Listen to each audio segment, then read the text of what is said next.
There is a particular kind of neighbourhood that history produces when it pushes too many desperate people into too small a space. The East End of London in 1887 was exactly that kind of neighbourhood. It was overcrowded, underfed and exhausted. The streets around Whitechapel and Stepney were pressed tight with tenement houses, lodging rooms rented by the night, small workshops running in back rooms, street vendors, and the perpetual noise of a community that never quite rested. And at the centre of all of it, in this period, was a wave of immigration unlike anything London had absorbed before.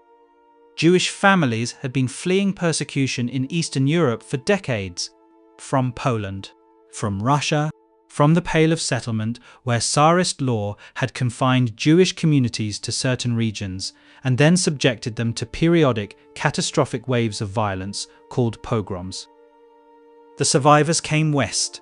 They came to London because London would have them just barely, with varying degrees of tolerance and hostility, depending on the day and the neighbourhood and the state of the local economy. They arrived speaking Yiddish, often nothing else. They arrived with very little money. They arrived and crowded into the streets around Whitechapel and Commercial Road and set about trying to build something from what remained to them. Israel Lipsky was one of them, and in the summer of 1887, his name would be known across the country and then used against his people for years afterward. This is his story, and the story of what was done with it. Israel Lipsky was born Israel Lobulsk in Poland around 1865. He was, by the time of his death, 22 years old. He had come to London, as so many others had, with the intention of making a life. He had anglicised his name as immigrants often did, in part to make himself easier to deal with in English commercial life. He had set himself up in a small trade. He manufactured and sold umbrella sticks and walking sticks, a modest, legitimate business. He employed two men, Harry Schmuss and Henry Rosenblum. Like Lipsky himself, both were Jewish immigrants from Eastern Europe. He had rented a room at the top of a terraced house at 16 Batty Street in Whitechapel. He used this room as both his living quarters and his small workshop. The house itself was a place of multiple occupancies, as almost all houses in that part of London were. Several families and individuals rented rooms across its floors. Among them was a young married couple who occupied a room on a lower floor. The husband was Isaac Angel. He worked as a boot finisher. He left the house early each morning to go to his work. And his wife, left alone in the room when he went out, was 22 years old, 6 months pregnant, and named Miriam. On the morning of Tuesday, the 28th of June, 1887, Isaac Angel left for work as he always did. He kissed his pregnant wife goodbye and went out into the summer streets. Miriam Angel stayed in bed. The morning passed. She did not come downstairs, as she usually did, for her morning visit to her mother-in-law. By mid-morning, the other residents of 16 Batty Street began to notice. The handle of the Angel's room was tried. The door was locked from the inside. It would not open. The landlady grew alarmed. The door was broken down. What they found inside has been described in the court records and in the newspapers of the time with a precision that strips away any comfortable distance. Miriam Angel was lying on the bed. She was without most of her clothing. Her hair was dishevelled. Around her mouth, her face, her hands and chest, there were burns. The distinctive yellow burns of nitric acid. She had been struck on the right temple with sufficient force to reduce the muscle to pulp, in the words of the medical man who examined her. She had been struck at least 4 times. She had been forced to swallow nitric acid, and she was dead. The cause of death was established at post-mortem as suffocation caused by the corrosive effect of the acid as it poured down her throat and into her lungs. She had been dead for approximately 3 hours when the door was forced. The room's 2 windows were shut and difficult to open. The door had been locked from the inside. The room, in other words, appeared to be sealed. And then the doctor, stepping carefully through the room, looking for the bottle that must have contained the acid, looked between the bed and the wall. and found a man lying on his back, partially beneath the bed, unconscious. His name was Israel Lipski. He had acid burns inside his mouth. He was barely alive. When Israel Lipski recovered consciousness, he was in the London hospital on the Whitechapel Road. A police constable sat beside his bed in plain clothes, day and night. He was not under arrest, technically. He was under observation. He was never left alone for a moment from the time he was found until he was formally charged. When he was well enough to be questioned, he told the police his story, and it was, by any measure, an extraordinary one. He said he had gone to the Angel's room that morning on legitimate business. He was expecting a delivery of materials for his workshop, and he wanted to wait near the front of the house. He entered the room. He found it already occupied by Schmuss and Rosenblum, his 2 employees. They were rifling through the room, searching for valuables. Miriam Angel, he said, was already dead when he arrived. He did not know what had happened to her.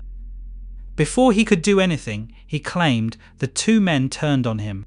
They attacked him. They robbed him of his money. And then, to silence him as a witness, they forced the acid into his own mouth.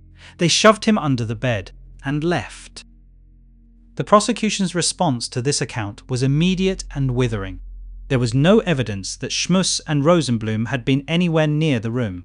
There was no corroboration of any of the details Lipski offered. And crucially, there was one piece of evidence that pointed directly at him. That morning, at a shop on Backchurch Lane, an oilman named Charles Moore had sold a pennyworth of nitric acid, also known as aquafortis, to a young man. He came forward after hearing about the murder. He went to the hospital. He looked at the man in the bed, and he said he was certain that man was the man who had bought his acid. That man was Israel Lipski. Before we go any further, it is worth sitting with the puzzle at the centre of this case, because it is genuinely puzzling, and because it is the detail that most destabilises any attempt to reach a clean conclusion. The room at 16 Batty Street was locked from the inside when the door was broken down. The windows were shut and difficult to open. There was no obvious way for anyone to have left the room after the murder without being seen or heard by the other residents of the house. If Lipski committed the murder, how did he end up under the bed unconscious with acid burns in his own mouth? The prosecution's theory was that Lipski had entered the room intending to rape Miriam Angel. When she resisted, or when he was thwarted, his passion turned to violence. He struck her. He forced the acid down her throat. And then, in what the judge described as a reaction of shame and terror, he swallowed some of the acid himself in an attempt to take his own life. He had, the prosecution noted, told the acid vendor that he wanted the acid to colour sticks with. His defence pointed out that nitric acid is not used for colouring sticks, which raised the question of why he actually bought it. If the prosecution was right, he bought it as a weapon, and then used the remainder on himself.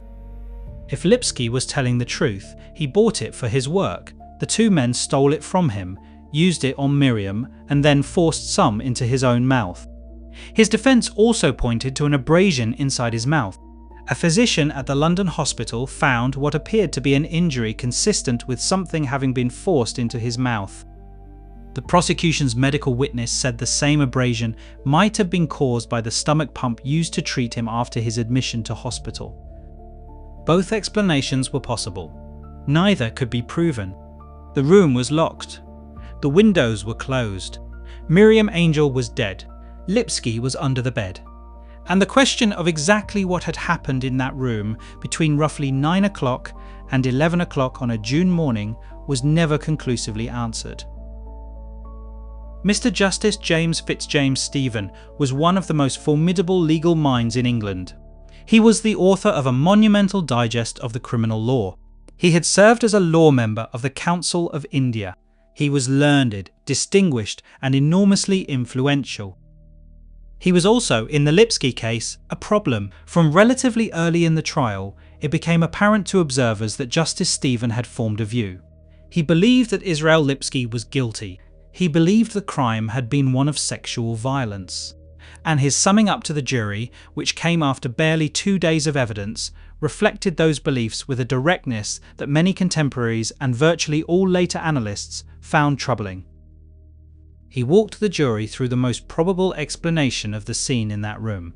He described the murderer as having entered under the influence of unlawful passion. He described the violence as the consequence of being balked in that design. And he described the acid the man had taken himself as a reaction of shame and terror. He did not say the word guilty. He did not have to. The jury retired and returned 8 minutes later. 8 minutes to decide whether a man should live or die. The verdict was guilty. The sentence was death. And almost immediately, even before Lipski had been taken from the dock, the controversy began. The verdict was not universally accepted, far from it. Within days of the conviction, a campaign had begun to win Israel Lipski a reprieve.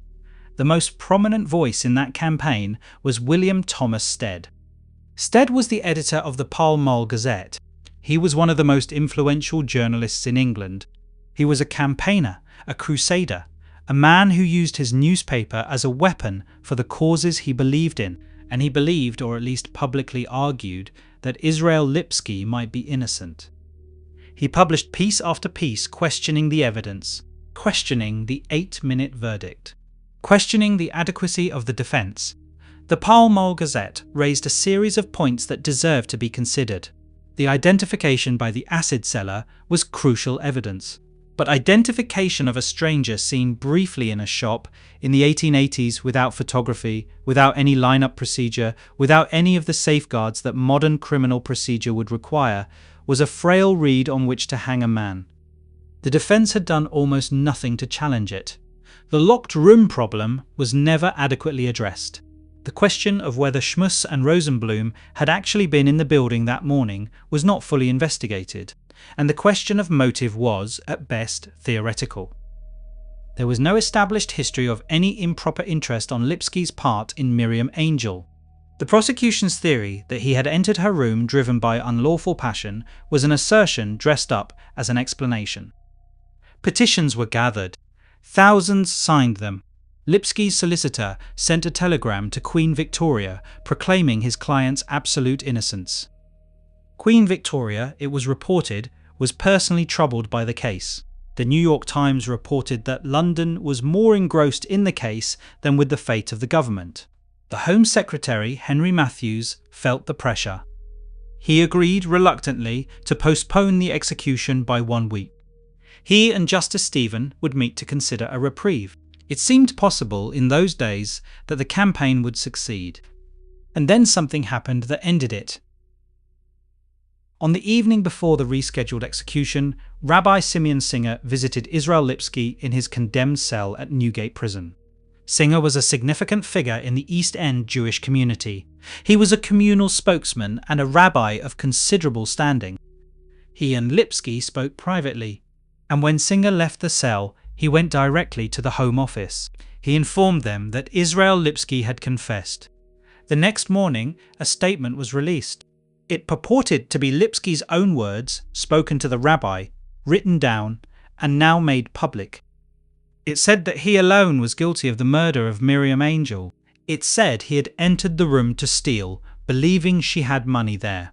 It said he had not intended to violate her. It said that when she awoke and cried out, he struck her, seized her by the neck, and closed her mouth with his hand. It said he had bought the Aquafortis that morning with the intention of ending his own life, having grown tired of living. The confession killed the reprieve campaign instantly. The Home Secretary declined to intervene. Justice Stephen declined to advise otherwise. On the morning of the 22nd of August, 1887, at 8:03, Israel Lipski fell a distance of 8 feet on a length of Italian hemp rope. 13 minutes later, his heart stopped. He was 22 years old. He was buried within the precincts of Newgate Prison, as was the custom for executed murderers. And yet, the confession raised almost as many questions as it answered. The first and most obvious one, it was written in excellent fluent English. Israel Lipski spoke Yiddish. He had limited English. certainly not the formal, constructed English of the published confession. The obvious response is that it was translated by the rabbi or by whoever wrote it down. But that raises its own question. How faithful was the translation? How much of what appears on the page was Lipski's own, and how much was shaped, consciously or unconsciously, by the person doing the translating and recording? The second problem, the confession does not fully align with the facts as established. He said the door was unlocked when he entered, but the door was found locked from the inside. If he entered through an unlocked door and then committed the murder, who locked the door afterward and from inside? The prosecution's theory that the lock could somehow have been engaged during the struggle or during the chaos of a man trying to kill himself was speculative. The third problem. The manner in which the confession reached the Home Office. Rabbi Singer went directly to the government. He bypassed Lipski's own solicitor. He bypassed the campaign for reprieve that had been building for weeks. He gave the Home Secretary the tool needed to close the case. Whether Singer did this because he genuinely believed Lipski was guilty, or because the Jewish community's leadership was deeply uncomfortable with the public attention, the case was bringing to recently arrived Jewish immigrants at a time of intense anti-Semitic hostility, or some combination of both, is a question that has never been fully resolved. What is documented is this. The established Jewish community in London in 1887 had every reason to want this case closed quickly. Lipski's case was being used in the press and on the streets to paint Jewish immigrants as criminals and threats. A confession that ended the matter cleanly and removed the risk of an ongoing campaign that kept Jewish immigration and Jewish crime on the front pages was, from a community relations perspective, convenient. That is not a comfortable thing to say, and it is not an accusation. It is a set of circumstances that historians have noted and that deserve to be named. It is impossible to tell the story of Israel Lipski without talking about the world he was tried in. The East End of London in the 1880s was a place of significant anti-Semitic sentiment, not the organised political anti-Semitism of the kind that would later consume Europe, but the daily grinding ambient hostility of a community that saw the new arrivals as strange, threatening, unassimilable. They spoke a different language, they kept different customs, they worked in trades that competed with existing workers. They were blamed in the press and in popular discourse for housing overcrowding, for driving down wages, for crime, for disease. The newspapers that covered the Lipski case did not need to use explicitly racist language to communicate the relevant context. The identities of all the main players, Lipski, Miriam Angel, Schmuss, Rosenblum, were presented with a consistency that made their Jewishness and their immigrant status part of the story. The locked room in Batty Street was framed implicitly or explicitly as a product of a community whose ways were unfamiliar and whose violence was therefore somehow expected. Justice Stevens, summing up, while not overtly anti-Semitic in its language, proceeded with a certainty about Lipski's guilt that the evidence, examined carefully, did not fully warrant. The jury took 8 minutes to convict, 8 minutes to weigh a man's life. The campaign to reprieve Lipski attracted significant support, including from members of parliament and from a broad section of the press. But it did not ultimately prevail, and after Lipski's execution, his name entered the vocabulary of London streets in a way that tells you everything you need to know about how the case was used. Lipski became a slur. It was shouted at Jewish men on the streets of Whitechapel. It meant, by rapid and vicious shorthand, murderer. Jewish murderer. The poisoner under the bed. A man's name became a weapon wielded against the community he came from. Within a year it would appear in an even more famous context. But we will come to that. There is a detail that has attracted relatively little attention, but which has nagged at historians of the case. After Israel Lipski's execution, the widower Isaac Angel was in court. Not on a serious charge, but he had been harassing the landlady of 16 Batty Street, following her, confronting her, on at least one occasion, physically assaulting her. He was brought before a magistrate. He was warned No satisfactory explanation was ever offered for why Isaac Angel held a grudge against the landlady of the house where his wife was murdered. No one appears to have asked him directly, at least not in any account that has survived. The landlady herself said nothing publicly that illuminated the hostility. Isaac Angel was the man who had left his pregnant wife asleep in that room and gone to work. He was the man who stood helpless in the corridor when they would not let him enter to see her body. He was the victim's husband, and he was inexplicably hostile toward the woman who ran the house. Was this grief displaced into rage? Was it guilt? Was it something he knew or suspected about what had happened in that room that morning? Something he could not say out loud? We do not know. The case file does not answer it. But the detail sits there, unresolved, like several other details in this case. Small, persistent, and troubling. In the autumn of 1888, the streets around Whitechapel became the setting for a series of murders that eclipsed everything that had come before in terms of press attention, public horror, and lasting cultural obsession. Jack the Ripper. In the early hours of the 30th of September 1888, a man named Israel Schwartz was walking along Berner Street. It was approximately 12:45 in the morning. He witnessed what appeared to be an assault. A man was attacking a woman, dragging her, struggling with her, on the street ahead of him, and then the attacker noticed Schwartz and shouted. The word he shouted was Lipski. Schwartz ran. He was a Jewish man himself, and the word Lipski, now firmly established as an anti-Semitic slur, felt like a direct threat. He later identified the woman he had seen as Elizabeth Stride. She was found murdered not far from that spot a short time after Schwartz had fled the scene. She is believed to be one of the canonical victims of Jack the Ripper. Police initially investigated whether there was someone in the neighbourhood with the actual surname Lipski. They found no such person. The Lipski case had been exactly 1 year earlier, one street away.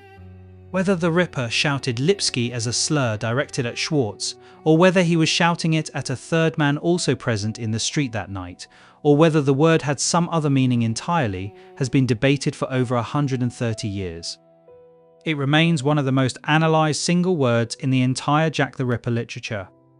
And it connects the case of Israel Lipski to the most famous unsolved murder series in British history, not because Lipski had anything to do with Jack the Ripper. He was dead. He had been dead for over a year. But because his name, turned into a slur, had embedded itself so deeply into the streets and the mouth of the East End that even a killer in the dark, on a Whitechapel pavement in the middle of the night, reached for it instinctively. That is what prejudice does with a name. That is what the 8-minute verdict produced. A word, a poisoned word, hurled in the dark. Martin L. Friedland, the legal historian who wrote the most comprehensive account of the Lipski case in 1984, examined the evidence exhaustively and arrived at a conclusion he expressed with notable honesty. He said that no conclusion is possible, and that is probably right. The case against Israel Lipski was circumstantial but not negligible. He purchased nitric acid on the morning of the murder. He was found in the room, under the bed, with acid burns in his own mouth. His story about Schmuss and Rosenblum was never corroborated. He confessed, on the night before his death, to a rabbi.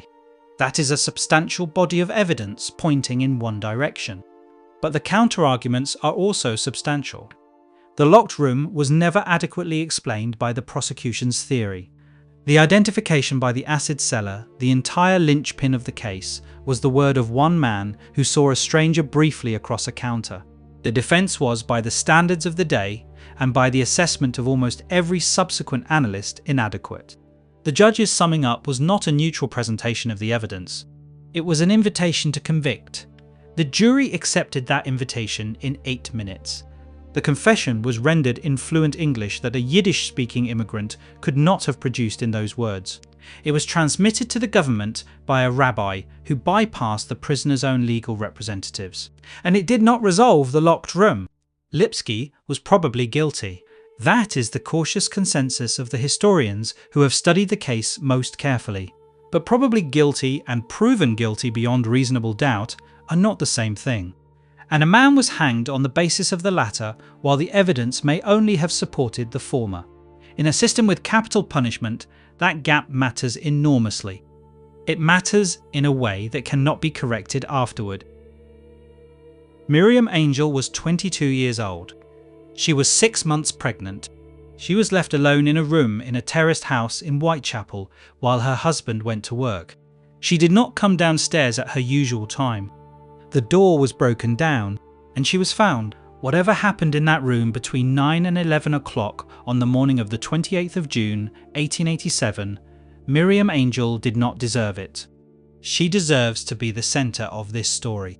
She rarely is. The story is usually told as the story of Israel Lipski. His nationality, his religion, the anti-Semitism of the trial, the 8-minute verdict, the campaign, the confession, the slur and the ghost of that slur floating through the Jack the Ripper literature for a century afterward. And those things matter.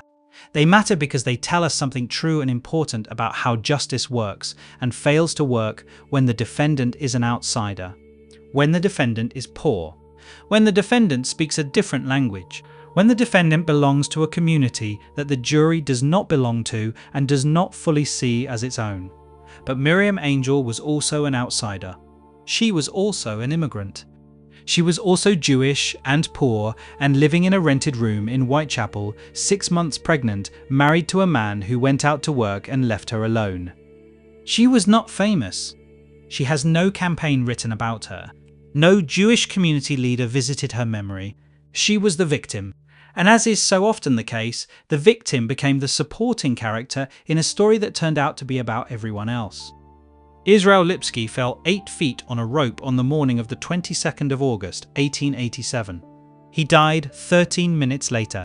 He was 22 years old. His name became a slur. The slur was shouted on a dark street a year later by a man whose name we still do not know. And the question of what really happened in that locked room on Batty Street has never been answered. It sits there still, with all the other unanswerable questions that Victorian justice produced. In the dark, without resolution, without peace. You've been listening to an audio podcast about Israel Lipski, the acid murder, the 8-minute verdict, and the question that never closed. If you found this episode interesting, thought-provoking, or informative, please take a moment to like this episode, subscribe to the podcast, and share it with others who enjoy true crime stories and dark mysteries from our history. This has been History's Mysterious Minds.